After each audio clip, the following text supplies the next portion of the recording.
Decentralize all the things. Decentralize all the things. Hey there! Welcome to the Web3 Summit Decentralize Now podcast series, hosted by the Decentralize All The Things podcast network.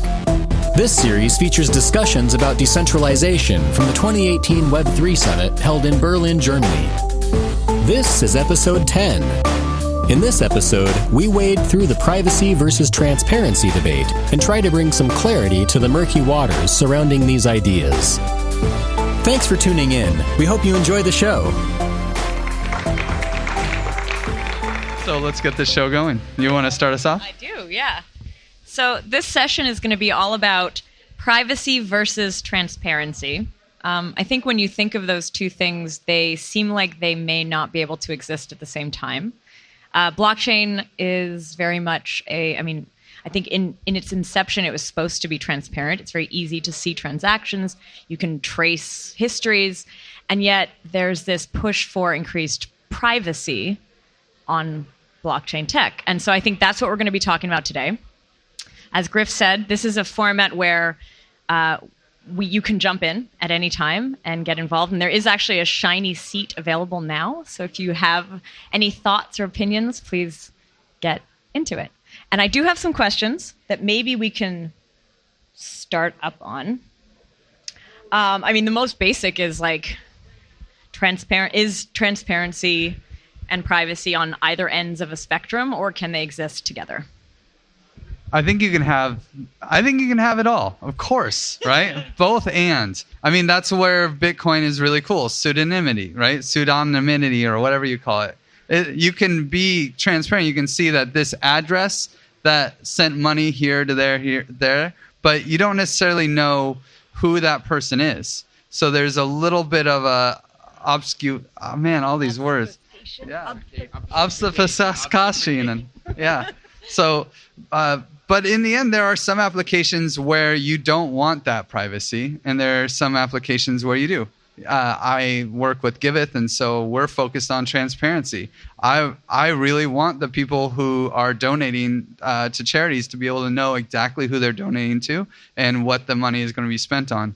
But other applications like voting, you really need some strong privacy. But in cases where you just want to know that you can have it all, where you can have some facets be transparent, but other parts be private. Why not? And in the case of Giveth, from the donation perspective, you can be totally private and still be transparent on what's happening with your funds. I think is like a good example of them kind of both happening. I think we have to define then, though, what is private, because you can be an address and seemingly there's no name attached to it, but there are actual systems and technologies and groups that their whole mission is to be able to trace back where all of those funds come from. And I think they've been pretty effective. And this is the part where blockchains are actually traceable. They are. So even though it might be to the average user who just stumbles on there, they don't know who it comes from. If someone wanted to find out, they could. So is that really private? Yeah, and to jive off of that, I think we think, you can do taint, and there's blockchain taint. This address is somehow associated with these other addresses, but it's way worse than that. We all use Etherscan, and our IP addresses are going to be pretty obviously connected to addresses that we look up on Etherscan. And so Etherscan has investors, the DCG and Barry Silbert, he knows what Ethereum addresses you have, because you go to Etherscan and you look up your address all the time, or you send a transaction, then you instantly go and click that link, right? We had a big push forward, though, with Block Scout, which is an open source blockchain explorer for Ethereum, and you can run it on your own server, and then you could actually go and see your own transactions without having to tell Barry and the Etherscan crew. So, of course, no one does that, and no one's going to do that. And so it's how much effort do you have to put forth to actually be private here? It's insane. It's really insane, and the infrastructure isn't really built up for us to be able to do that yet.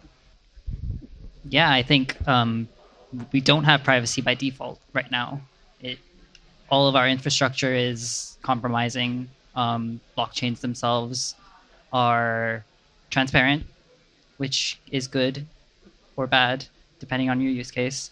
But there are systems where you have like encrypted transactions, right? You have to share a secret key to expose your audit trail, basically.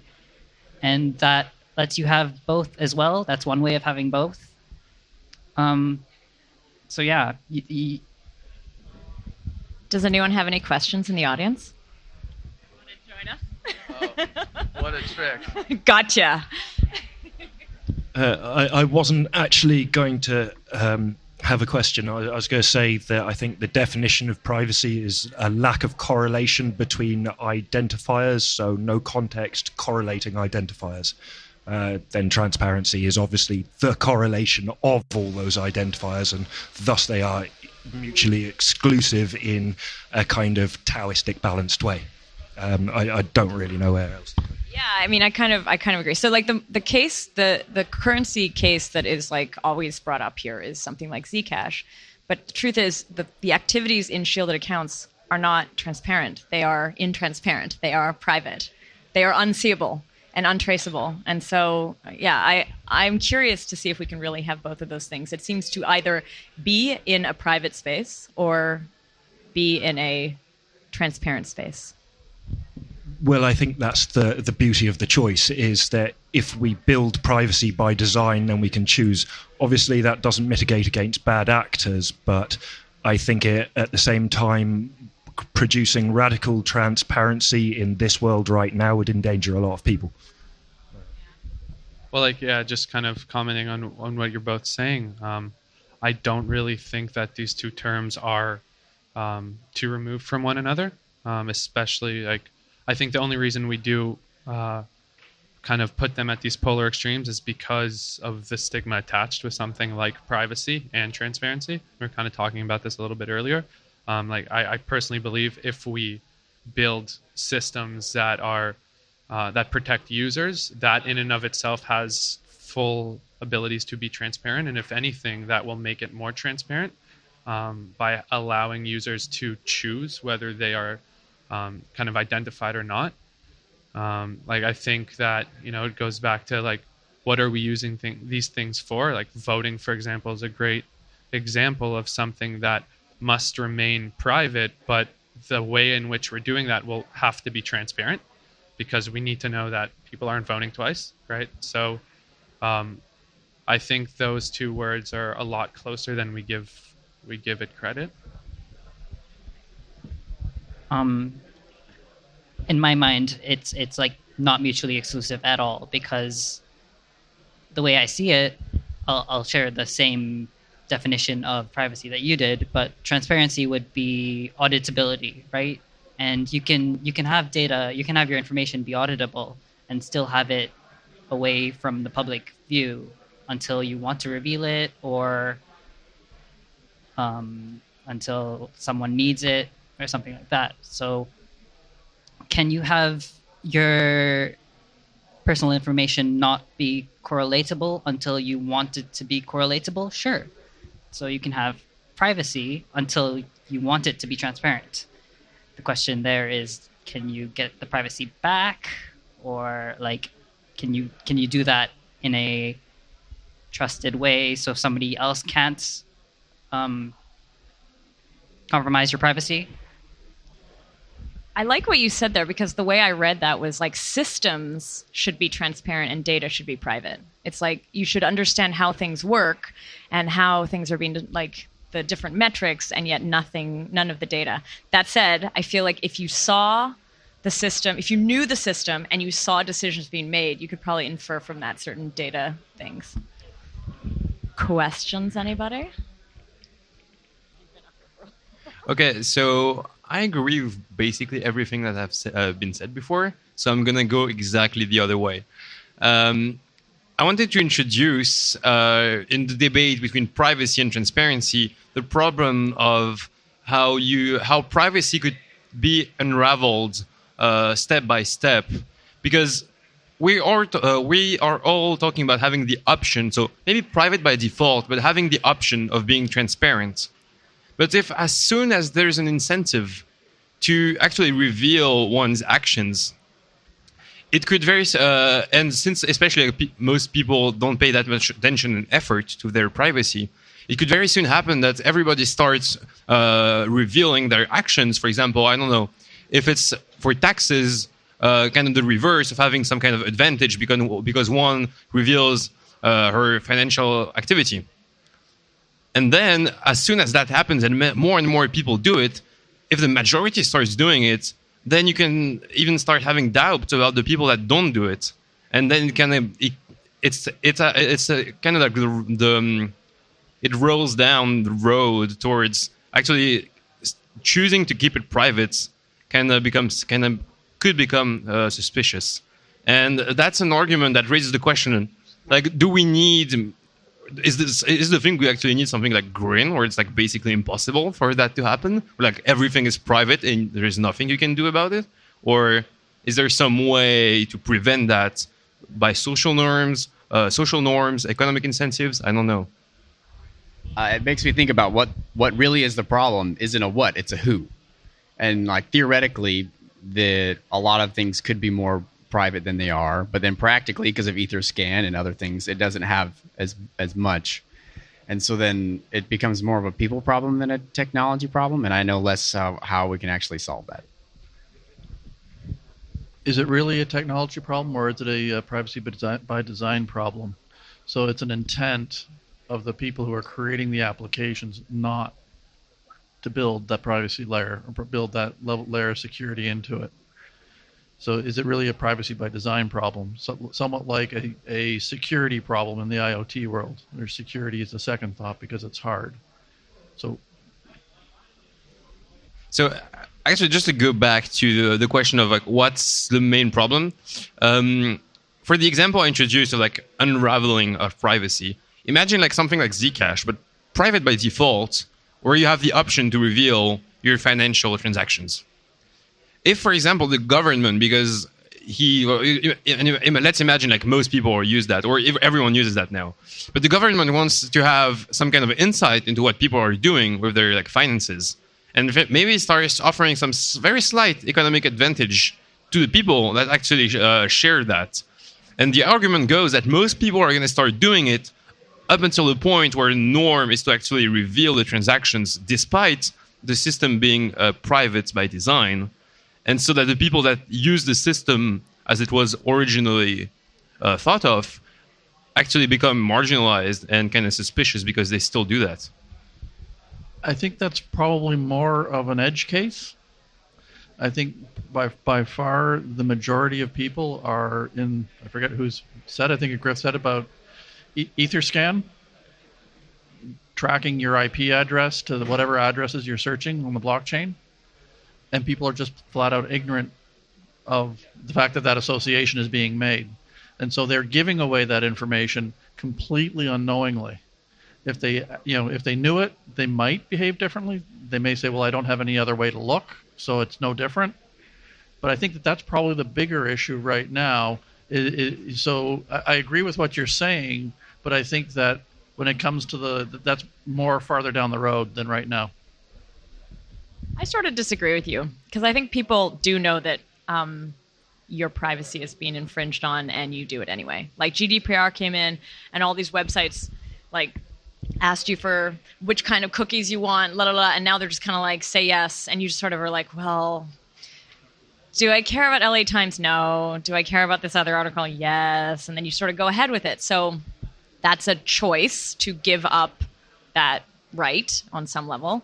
And so I mean, yes, education is great for helping people to understand the risks that they're taking, but I still think people will, if they want something, they're going to go ahead with it.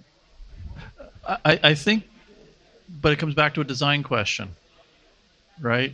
Because the reason why you just hit the accept button on the cookies is because it's a bloody pain in the ass to go through and say, if they even give you the options to filter and say yes, no. Many of them don't, right? So it's a pain in the ass. It's a design problem. They don't make it easy, and they don't really, So, yeah, I do the same. They're doing that on purpose. So it's just saying that like people's like love of privacy only goes so far, it seems, and it's pretty easy to manipulate people out of their data. We've seen it over and over again. I don't know. I don't know why this time it's different.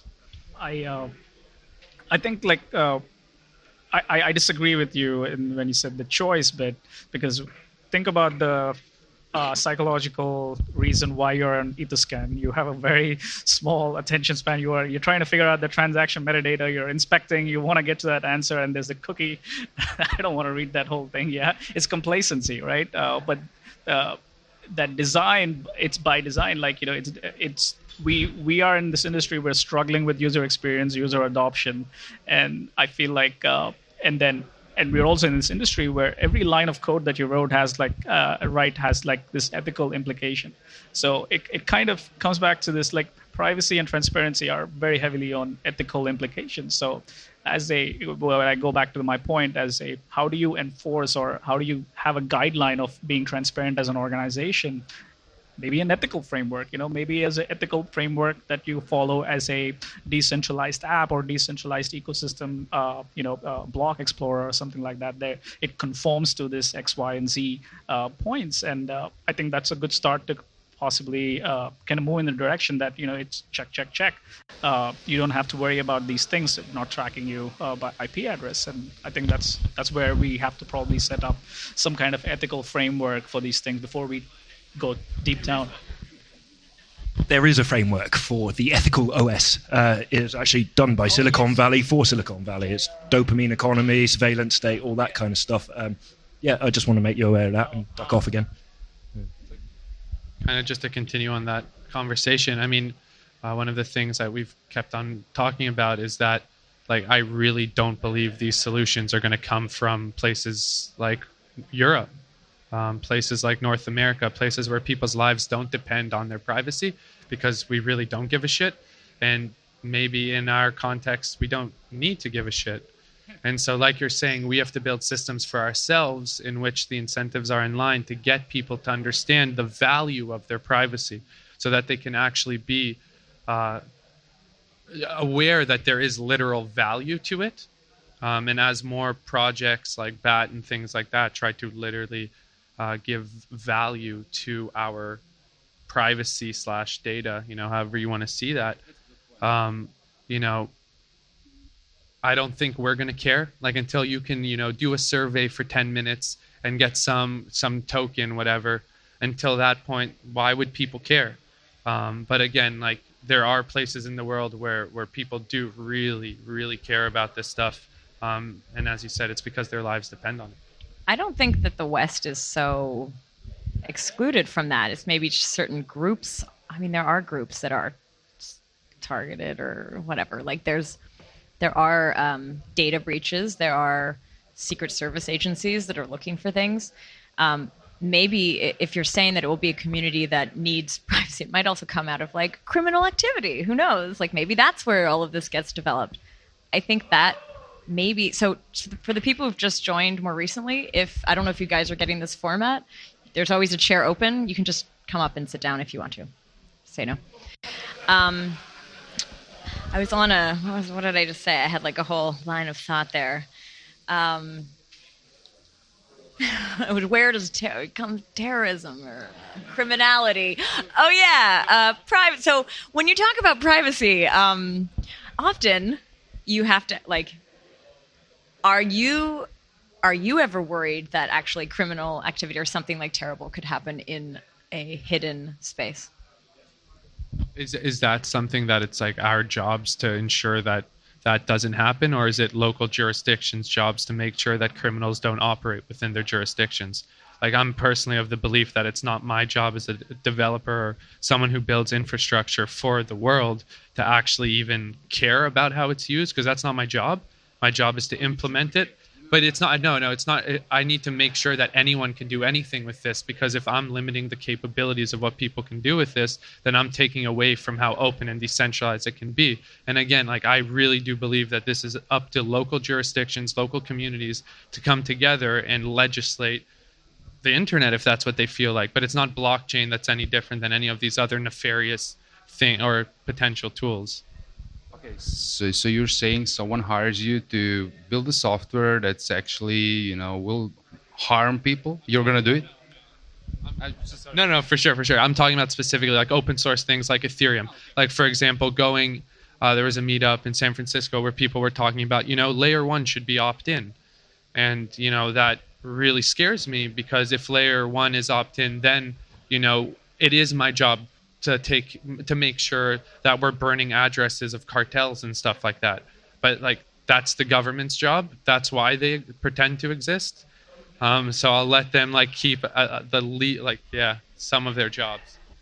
I find that to be very common among the developer community, this idea of just pushing the responsibility to the government, which you hate and want to destroy. So let's take that into account. But I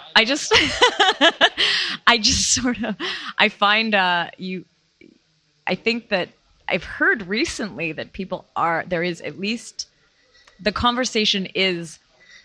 there is a conversation around developers taking legal responsibility for some of the outcomes of what they do. And in that, especially in the open source community, it's a conversation. I'm not saying it's good or bad. I'm just saying that is something that is being discussed. And a lawyer recently told me that is something that's being discussed, and that could be something that comes into effect, and you don't like it. I mean, like on our open source licenses, it says no warrants, no liabilities. And that to me is what stems our ability to not actually care about not necessarily how people are using this stuff, but about why we're building these things. And it's just about releasing stuff and letting the world kind of take these incredible things that people are building and then go from there. And I think the more and more that we restrict what it is that individuals are doing on a collective level, the more we're restricting how these local communities can take and build those things for themselves. If you remember, we were also so excited 10, 15 years ago to push things out, and stuff like that, and came to this point right now, right? And build the software that we were so excited about, right? And now we have this fake news kind of thing. Someone can drop a bomb and then half of the population can die because of some stupid fake news. And we wanted to push the code out because we're so exciting and, it was great stuff. You know what I mean? So the same awareness should be right now as well. And we shouldn't screw that up, right? I agree with you, but also 15 years ago, I was 9 years old. And so, I think a lot of this software is being built by, but what I really feel what that means, and the youth are leading this movement, and the youth are coming together. People can always talk about, my grandma can't use this. And maybe your grandma doesn't need to be her own bank, and go back to times where she has her money in her mattress, right? I don't know if that's good for my grandmother, and I don't know if she should think that that's good, but I definitely know that, we are here to fix this world, not me personally, not him personally, but us all together in our own way. And that's why I really think that we need to make this open for communities to implement these things in a grassroots and organic way. And anything that gets done on the layer 1 that restricts that, in my opinion, is stopping communities from being able to take advantage of this. I just agree with you. That's different from 15 years ago, but I just want to say that nevertheless, be aware of everything, nevertheless. But yeah, I agree with you.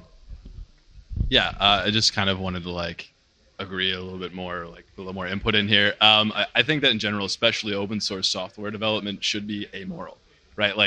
The code, the ideas that I have and what people will do with them to what ends is none of my responsibility or business, right? These are ideas and you can take them and do whatever you want with them. Same thing even with closed source software, right? If you think about it, heroin dealers and child porn peddlers can use Excel to keep track of their business and make it extremely more efficient, right? Is that Microsoft's problem? No. But it's kind of the ends that they're used for. But that's not my problem. It's a humanity problem. We're going to fix that as well. So no worries. Go ahead. Oh. I was around 15 years ago, so I wasn't 15 years ago. I think I would agree with the gentleman's comment here about layer 0. Or layer 1. I would absolutely agree that putting that type of or thought into it is not the right place. Even if you look at the protocol stacks as they are in Web 2, that's not at that level. I would distinguish in an open source if it is at an application level versus a protocol, truly a protocol layer. At an application level, yes, I do think some of that thought needs to come into it. We haven't had that in the past, right? But the things we could do in the past were actually very, very different than we can do today. So some of the things that are going wrong today, like the weaponizing of news sites, are things that people wouldn't have imagined 10 years ago. We now know that that is a real and present issue, and it's not likely to go away.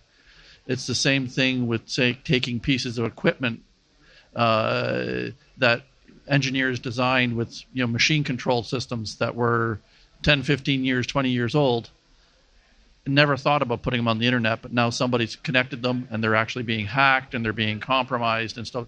So some you can allow, but other stuff, no, you can't. We're smarter now, or we have more knowledge. We have a little more, I think, ideas as to where things are going.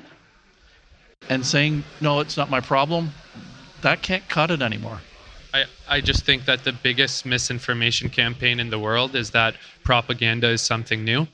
I really don't think the internet invented propaganda, and I think that it's something that we need to be really honest about, in that, like, we are not doing anything different now. Our class consciousness is not being determined by us in any larger of a way. Like, governments and media have always controlled us.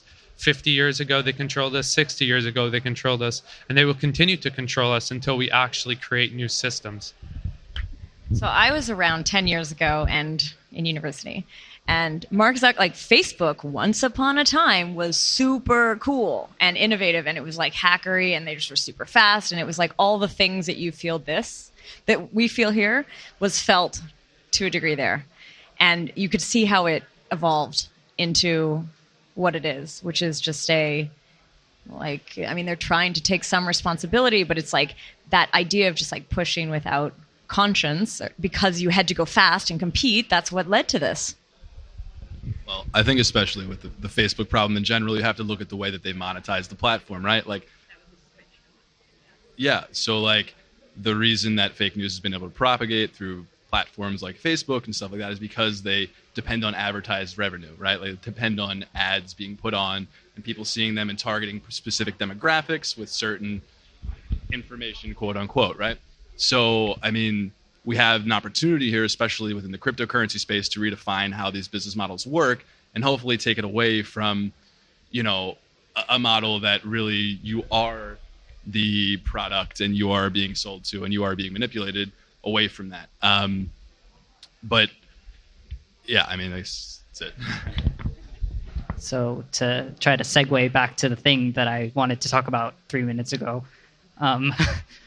and that quite helps me get to my point, which was I very much feel that criminality is very much a incentives, not entirely, but very much an incentives problem, especially in the privacy and transparency spectrum. Like, why would you be doing criminal action if there wasn't some incentive to do it? And why would you be incentivized to, why would privacy be associated with criminality if there wasn't an incentive to make criminal actions private? Yeah, exactly. Yeah, that's a really fair point. But I also think that there's so many other things that we are incentivized right now to make private. I just think that certain things are sexier than others. And like, there are just so many stigmas when it comes to like we are the machine. And we're okay with that. And I just really don't believe that moving forward, we're going to be okay with that. Like, even things like universal basic income. Like, hey, let's break up the largest corporations in the world and just feed the world that money. I mean, like, these are kind of not like we are able to now do things in a really crazy way, and like maybe it won't work. This is all one big experiment. But I mean, we have to also be honest that like none of this is anything until we build it, and as such, we have lots of work to do. I don't know if I would agree that criminality is only due to incentivization. I think there's, like, if you look at any society, there's the malicious actors for fun. I don't know, for kicks, for meme, fame, for... but now I forget what I was going to say. Oh, sorry. Yeah, I did say largely, but not like entirely. And I want to like go back to what you were saying about technology being amoral, not amoral, but like apathetic to morality.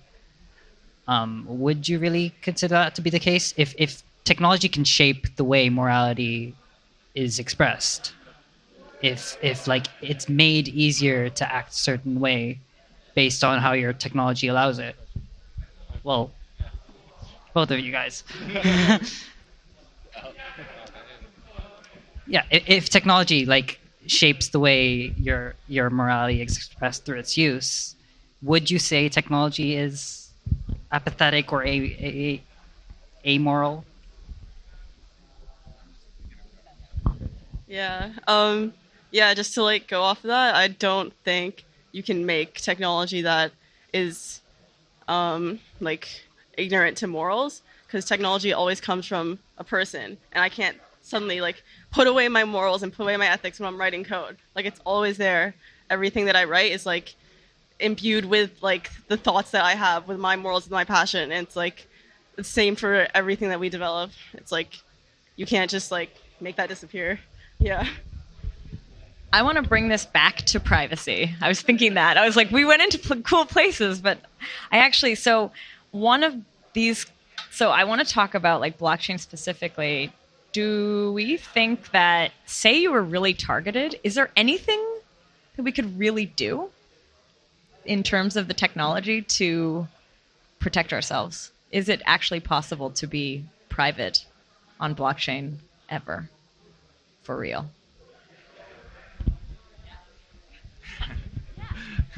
I think the answer is yeah. So, I mean, obviously we already talked about like the pseudonymity of, like just public key addresses and stuff like that, right? I guess it depends on the level of privacy. I mean, but it depends on what I'm doing with that address, right? So if I just appear as some random public-private key generated pair and I want to sign messages and divulge whatever, I can just sign messages with that key pair and say all day long all types of things and remain completely private, and that's my free speech, right? No one would ever be able to link that back. I mean, maybe you can use some linguistics or something and like really do that, but like that's privacy. I mean, you also have technologies like ZK Starks, all that stuff coming out that are going to enable that a little bit more. But yeah, I mean, once you get to the part where, as far as when I think about privacy versus transparency, I think that the value layers, like when we talk about tokens being transferred around and stuff like that, I'm fine with that being pseudonymous, but maybe realizing the utility of those tokens through different transactions, like actually realizing the utility of those should be more private.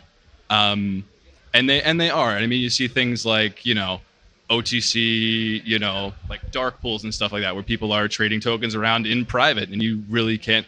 Yeah, and I mean, like these huge liquidity pools where you don't really know what's going on, and it even makes it harder to, track down the value and all that. But I think that there's definitely varying levels of privacy, and I think that you can remain completely private at some point, hopefully. Yeah, just on the first point about the pseudonymous addresses, as I understand it, it's not like it's actually still quite hard to be completely anonymous between addresses, because if someone's scanning the network, sniffing the network, a bit like Tor, if you're using a Tor browser, then you access a different site, your IP address can be matched against your connection to the Tor network. So I think in a similar way, you can have some associations if someone's watching at the network layer. No, the use of it. the use of it. I mean, you can generate it, yeah, in private, but offline. But then going to, say, I guess other data encryption and decentralized storage. Oops. Yeah, just with the client I'm working with, there's just the idea around decentralized storage as well. So needing to encrypt larger bits of data that can't fit on the blockchain, and then having a way of verifying some piece of that data to someone else. And again, that's where the ZK snarks comes in. I think I've forgotten the other points around that, but. Yeah, I mean, for the question of is it really possible to be private, I think we can all agree. Like it boils down to like threat model. Like who do we want to protect ourselves from? So from one extreme to the other, like, do we have any idea who Satoshi is? Like I think he's pretty he or she or they are pretty private. So that's a good one. But on the other side, you have I don't know if you've read that, but James Sutlop. So he's like mainly involved like in Bitcoin, but he tried actually to go fully private in his life, and not even against a state actor, just like a tech savvy person, like a good hacker that could try and like pursue him out. And he really has to set up like false corporations, multiple different addresses, to actually multiple also. I think he has multiple official documents just to kind of. To kind of trace down everything to shell corporations and false addresses. Otherwise, he knows he can be identified. And that's not even against the state actor. So you really have like, it's a whole spectrum of possibilities. I like the Satoshi example. So I don't know, I read this somewhere, but I think that if you look at, I think there is, as I understood, there is a government file, and I believe that the government may have identified him through the way that he wrote, and compare that to other identities, like, because there are some, Oh, he's a government employee. Oh, or that. What's the source of that? I would have to find it. But I think that I think that what you describe is good. This range of like, if you are a highly sophisticated government with access to everything, what is really private, versus if you're a company that wants tons of data about like a specific demographic. Like that's a very different level of access, I think. And I think on blockchain, I don't know. I think a lot of it's discoverable. I mean, I think it's possible to envision a world where even like a state actor couldn't track what's happening if you really want to protect yourself. But today, that's like clearly not possible, and not just at that level, but as we said, against maybe a corporation with like enough funds to actually buy information, buy talented people to track you. But if we also kind of trying to look forward, if we develop like all those like peer-to-peer technologies, Tor being just and crypto today being just the beginning, using encryption, much more modern encryption schemes, especially zero-knowledge schemes, I think it's actually quite possible to envision something where, well, now today it doesn't work, but maybe one day we can make it happen. I was sitting in the audience. I was just thinking a second ago, though, when I was spacing off, that I think we're debating the wrong thing. It's privacy, transparency, and trust. And the correlation is trust. Because if you're totally private, you probably shouldn't be trusted. If you're totally transparent, you're completely trustable, maybe. I don't want to go to those lengths, but you kind of get where I'm getting at. Yeah, I mean, what's the purpose of being? Yeah, sorry. Of being like what do I want to say? Being 100% private. I mean, what's the point of that? Like, we gave up privacy like 15 years ago. Like, we hid behind some nicknames, and then we gave up on that. I mean, what he said, like the trust thing and the technology. What we're building right now is actually helping us get to the point where we don't have to worry about privacy. All right, because we are secure. We're protected by design of technology, but everything that runs, the whole systems and everything else, that are going to be built based on this technology. So we're getting there. It's like we're taking baby steps. We're super early stage. We may not even, I would say, live to that point when that. I'm saying I don't know, but it's, you know what I mean. She was first. So I think one of the ideas you can think about here too is like we keep talking about privacy in the context of an individual, but I think when you talk about adoption of this technology for enterprise, that's actually one of the biggest problems. It's like companies will never want to show their bottom line, expenses, like stuff that, or transaction history. Like there's a lot of things that would be very problematic for companies to expose in any capacity to the outside world, to their competitors. And that is actually an example where it's almost like less emotional. It's less political. It's like, of course, a company would need to keep certain things private. And then you start to play with like the fun technology that allows you to go in and out of that. Okay, sorry. Yeah, that's okay if they keep some certain, some stuff private. It's okay, unless it hurts me, or whatever damage makes it to me, or whatever. Like I have to do with that, so it's okay. It's fine. I was not planning to participate, but this is too exciting. So yeah, it is. No, I think the problem with privacy is that once you provide information, it's easy to create behavioral models. And once you have a behavioral model of a amount of people, you can manipulate. So decision making is like hindered in a way, and then in a way we are giving out like free will. Once you can really create a model of how people will behave, then you can lead that people to do something different than what they really believe, because you are like really incentivizing behaviors on them.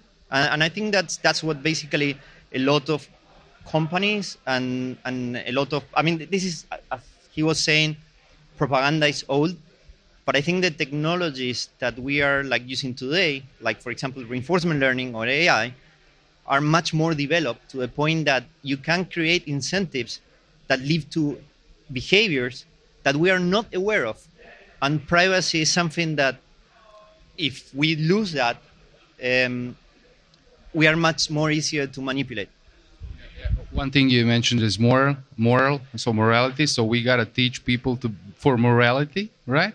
So we started at the bottom line, and I believe that technology will actually lead to that point where the complete state of mind of people will change. The awareness of all the kind of things will lead to that, because we're using this technology. They will change the state of mind of people, and we will eventually come to that point, that you're saying right now about.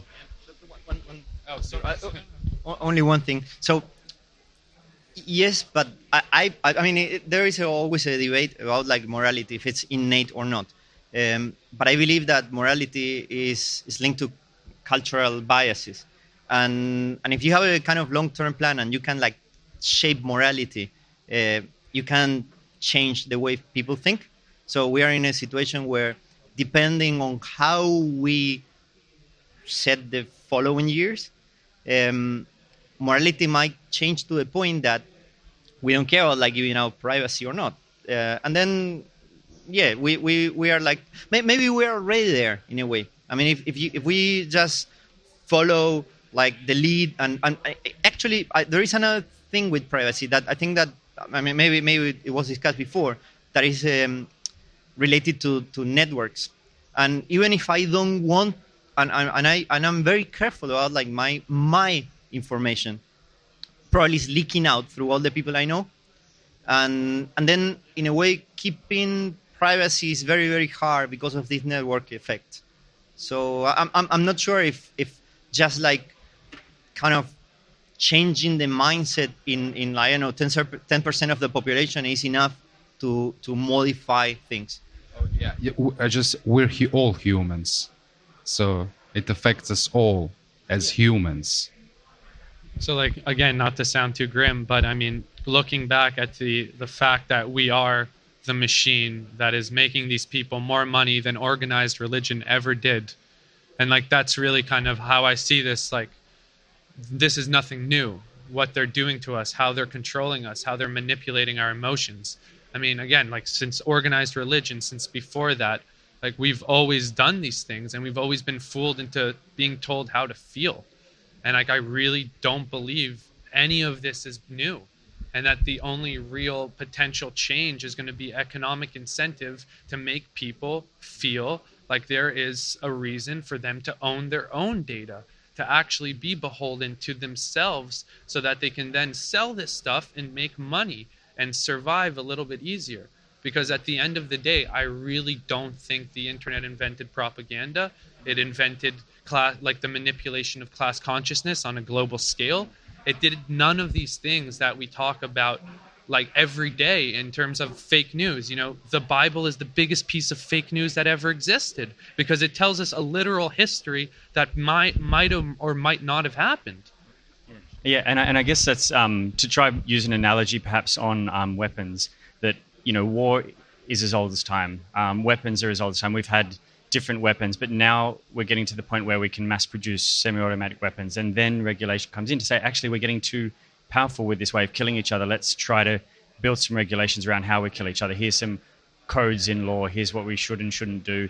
You know, and also then the accessibility of those tools, and then who can create those tools. So are we at a point now maybe with the digital sense? And firstly, I totally agree with you. I don't think there should be any rules about what we create. Now I'm just going to argue with my own thought there and think, hang on a sec, maybe we're at that point where, yes, propaganda isn't new, but the internet just allowed mass production of propaganda, and then fine-grained analytics and sort of classifiers allowed us to be very effective in manipulating minds that we weren't able to do before.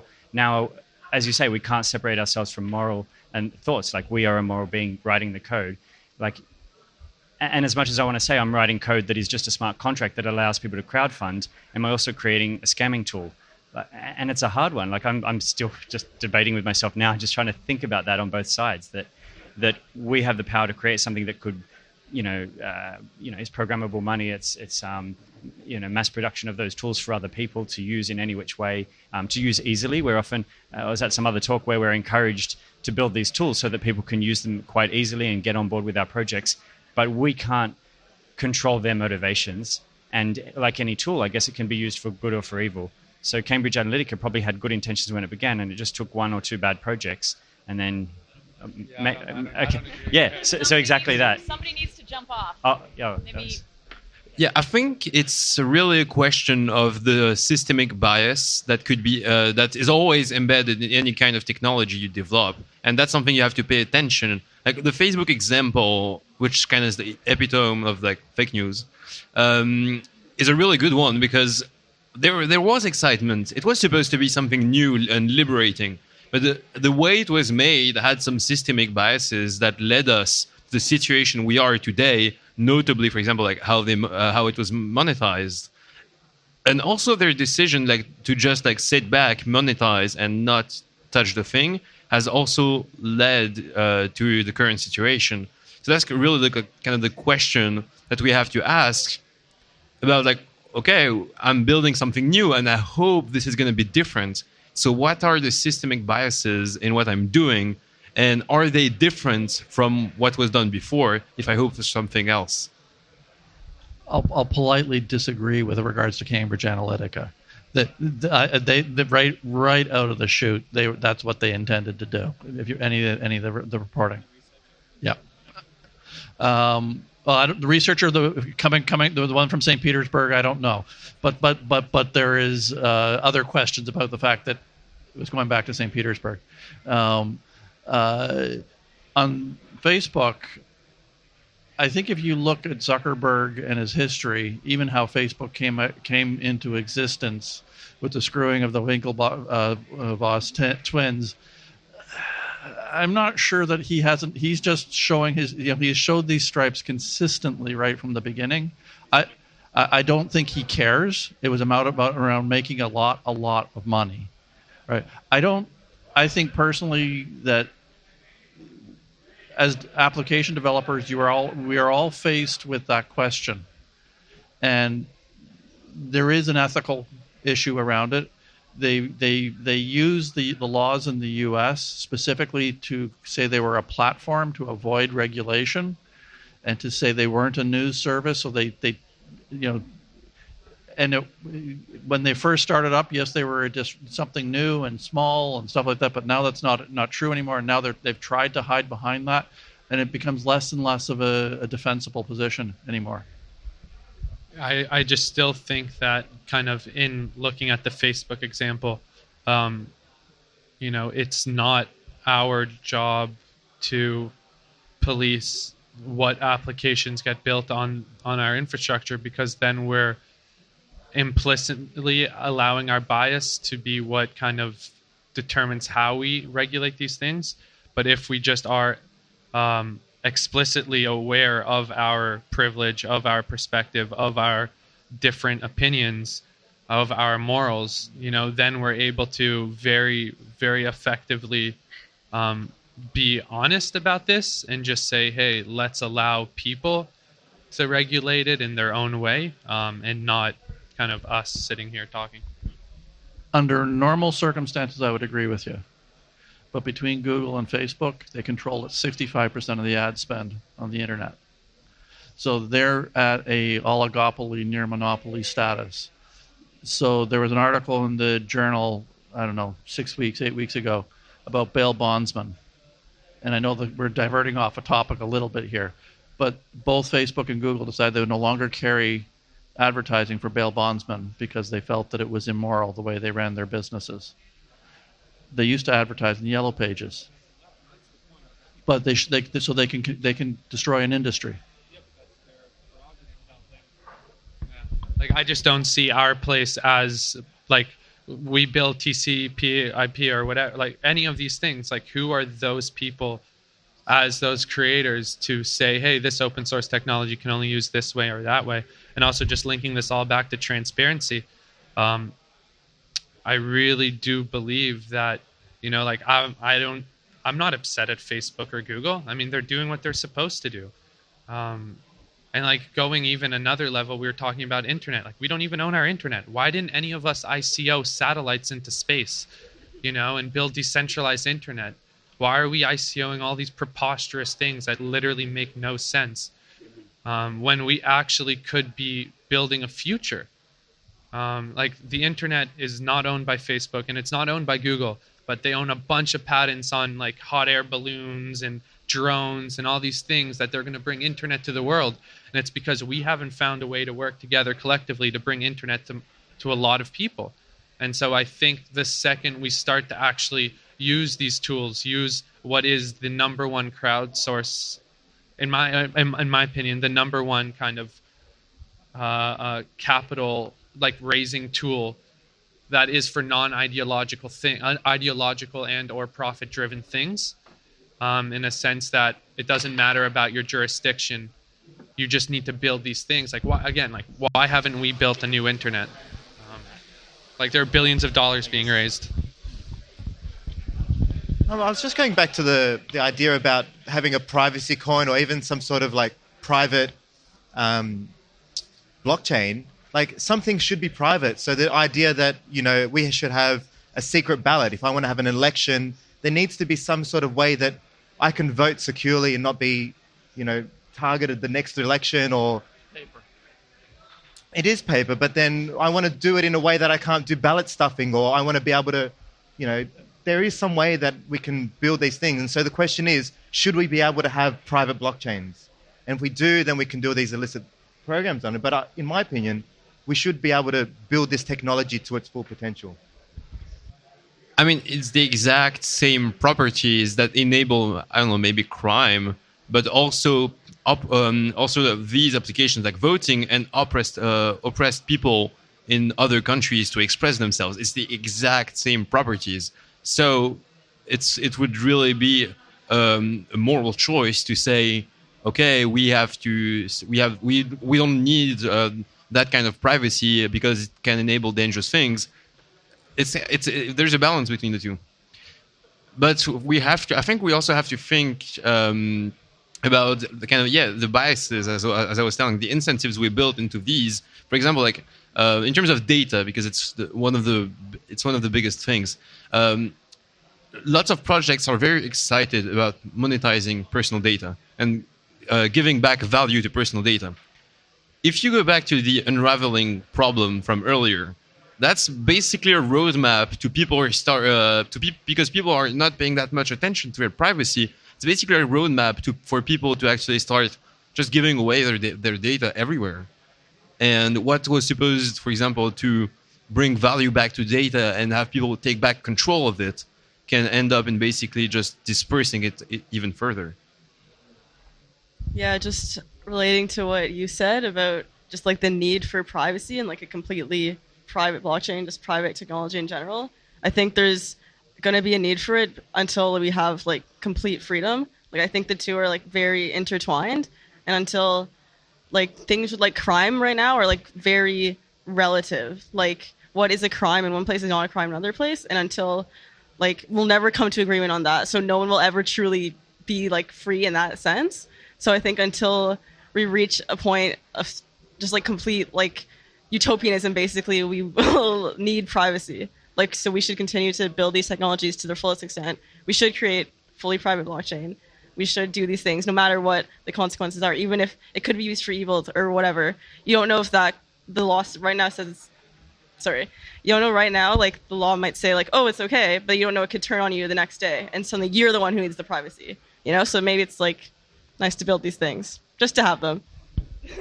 Yeah, on that tip, so I'm wondering, like, do we think that the world? Do we think that we can be more private or less private today than we could ever? Do we feel like we're the least private we've ever been? Therefore, a push back to some privacy, no matter how it comes, is worth it. Yeah, I guess it's because today our data is more accessible and more accessible by more people. Then the need for the privacy is a lot more. So I guess I was thinking back to sort of the trying to remember my point now. Just on the still a touch jet lagged, but from Sydney. But it was based on sort of like if we're building something freely and we don't think of the implications of it, rather than us and our own morals think about what we're building it for and maybe having regulations a certain way, would it be one of those things that we have an informed sort of a voter audience, say those who are going to engage with it, they can sort of vote on what it should and shouldn't do? That could be another model that like maybe we say the data is private, but then a zero knowledge proof to make sure it's not child pornography then is something we'll choose to embed and say, yes, by developing in this fork of these beliefs, we're going to say we don't want these things. But again, what's legal in one place isn't in another. They might have another fork that says, selling of drugs is okay, so that'll be enabled. But about like building these tools and like this infrastructure, and how if we envision like kind of the end goal of that more private world from now on, and especially for most like for everyone. I think there's also like an interesting question about, does that thing come from, I don't know, legal change, systemic change? Is that the technological question, or do we have to actually educate people? In which case, it's also a social question, and it's probably like everything at once, to be honest. But it's interesting to think about the balance of these different factors, and even if there are many possible ways towards that end goal. Like, for example, if there is a way where we find some kind of like systemic incentive to lead people towards like much more privacy, and another way where we have like massive social activism and education that leads people to actually care and take back control. And it's interesting to maybe think about which way we might be headed today with what we're building. Damn, I just was on that point as well. Damn it. I'll let you take over. I've been like this the whole day. Really, no worries. And I'm not jet lagged. I have no excuses. All right. So, yeah, we steered off into a few different directions. I mean, what could we talk about? We could talk about privacy tech. We could talk about ZK snarks. We could talk about, super cool ring signatures. I can't remember the first. I couldn't hear the first part of your thing. What? Linkable ring signatures. I'll say it into the mic. What's linkable ring signatures? Can you explain how this relates to privacy? So linkable ring signatures are one of the methods used for anonymity. Monero uses it, and they have like 3 different privacy features. One of them is linkable ring signatures. So basically, you're able to sign a transaction using a ring, which is a set of public keys instead of just one public key. And then you can only verify that one of the members of the set of public keys actually signed the transaction, but you don't know which one. So it gives you plausible deniability. So in Monero, this is used for just like obscuring where a transaction came from. They also have other layers for obscuring where it's going to and the value. So, yeah.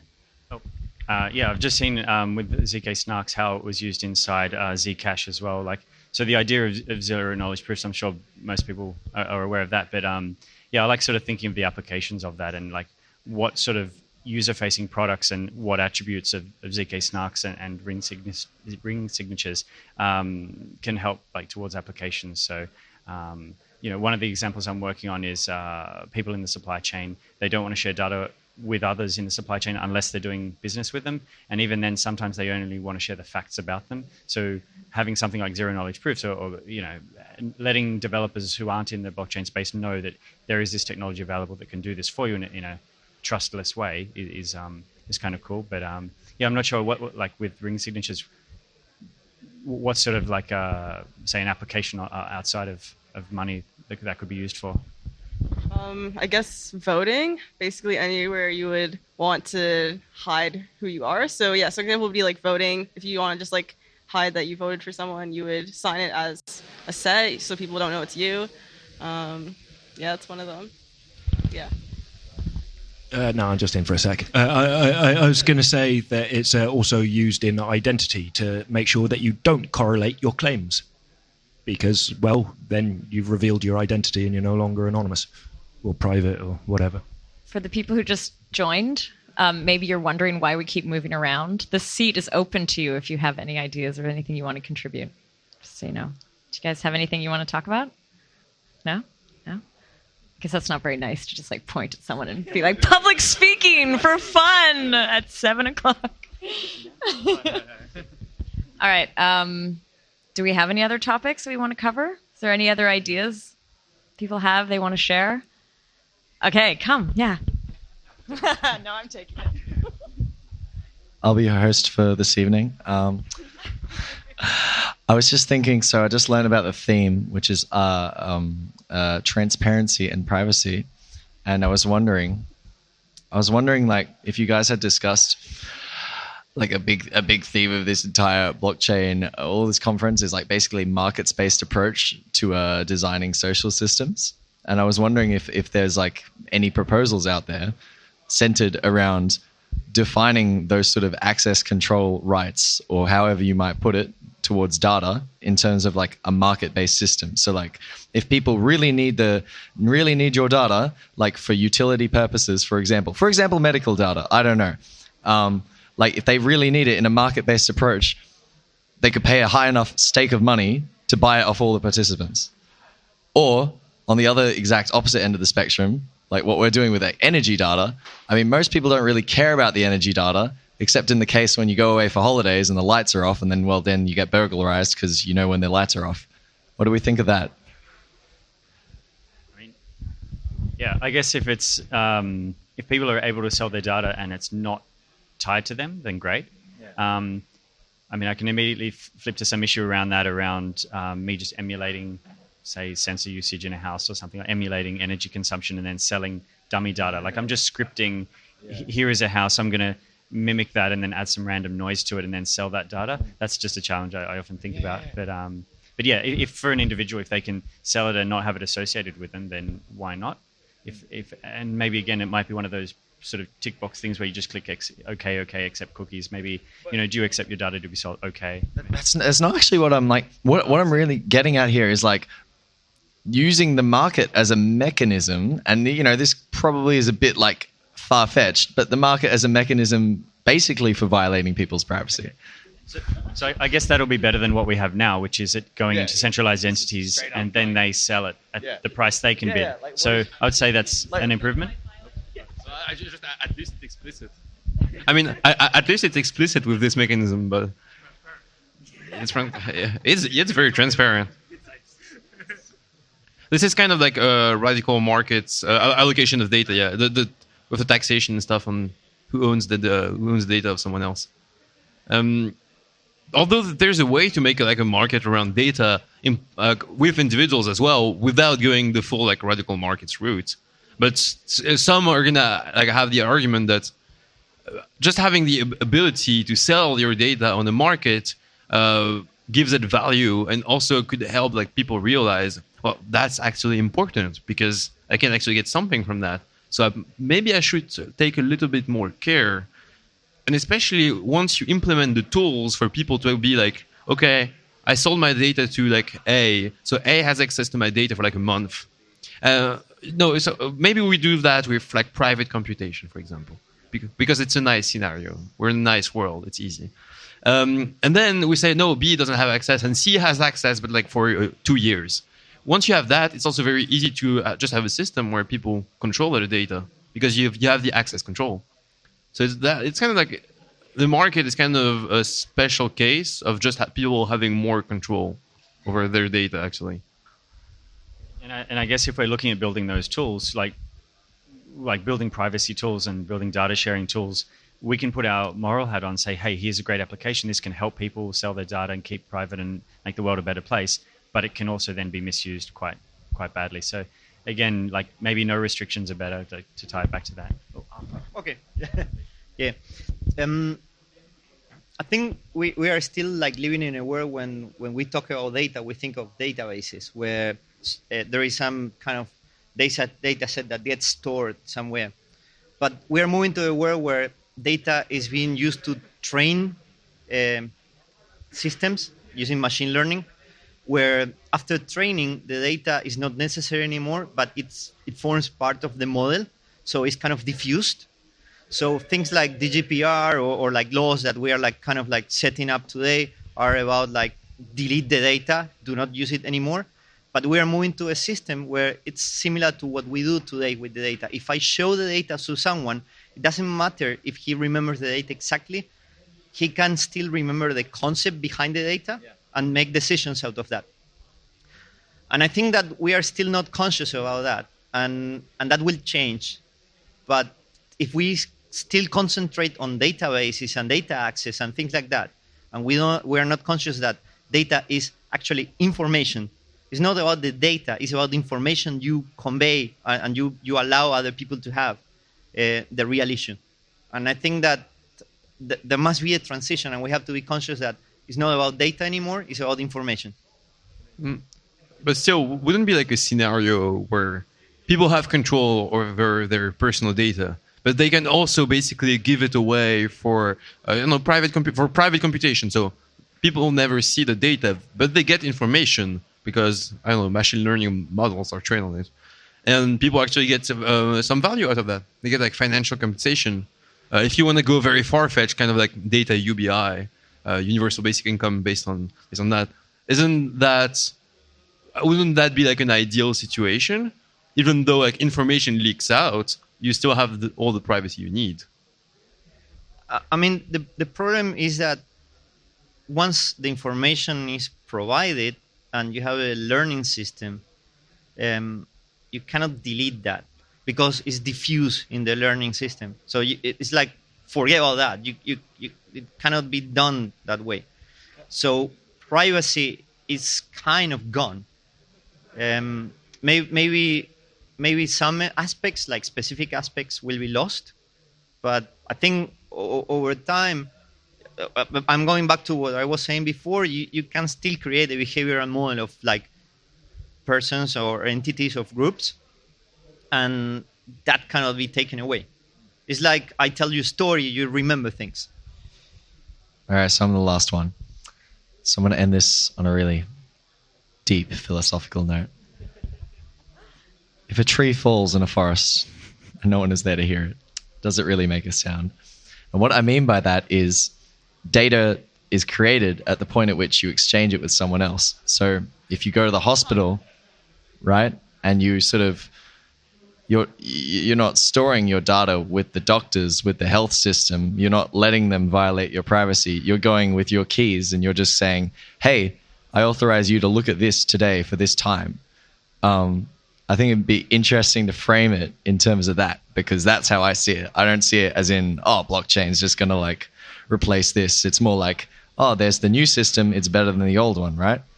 And so in terms of data, I imagine it's less companies having access to data and more us giving giving it to them in a way we choose. I really like that idea that data is only created in that interaction. And that's something I'm definitely going to take away and think about. This sort of wraps up the session. I want to say thank you to everybody who came by. Maybe we can clap because there's a lot of us on this panel. Thanks for listening. If you haven't already, please subscribe and give us a rating or comment if you enjoyed this content. This episode was brought to you by Santa and the unicorns at giveth.io. Remember, this podcast is made possible by the donations we receive from listeners like you. If you'd like to help support the podcast, you can do so by donating Ether at dattpodcast.com. That's DATT podcast.com. Please check the show notes for more information. Thanks again for listening, and until next time, keep decentralizing all the things.